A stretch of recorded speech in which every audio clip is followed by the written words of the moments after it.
2013, a man driving home from a late shift in Seattle noticed a girl sitting silently in the back seat of his car.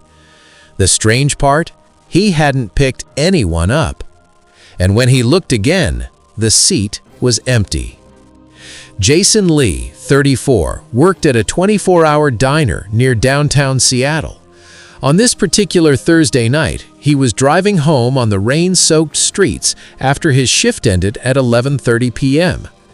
Jason lived alone in a small apartment in a quiet neighborhood about 20 minutes from the diner.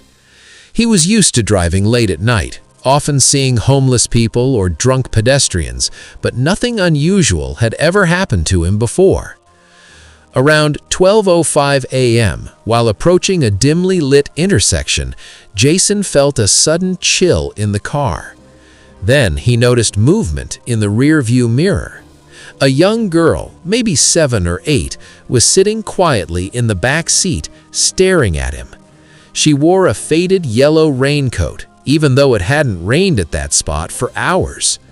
Jason slammed on the brakes. His heart raced. Who are you?" he stammered. The girl didn't answer. She simply blinked slowly and whispered, barely audible, "Don't look behind you." Jason froze, confused, scared. He tried to open the back door at the next stoplight. Locked. Jason sped up, glancing in the rearview mirror constantly. The streetlights flickered, creating strange shadows across the back seat. Then he realized the girl wasn't sitting still. She had moved closer to the middle of the seat, kneeling, her head just above the seat back, still staring. His hands gripped the wheel tightly. He considered calling 911, but his phone had no signal. Every time he looked back at the mirror, her expression seemed wrong. Her eyes were dark, almost hollow, and her mouth stretched slightly as if she were smiling, but unnaturally slow. Finally, Jason reached a familiar overpass near his apartment. He took the first exit and made a sharp turn onto a side street, hoping to shake whatever was in his car. He glanced one last time in the rearview mirror. The seat was empty. No girl, not a trace, no raincoat, no sign anyone had been there at all. The chill in the car remained, and he could still feel someone or something watching him. He parked outside his apartment and didn't move for 10 minutes, gripping the steering wheel and shaking.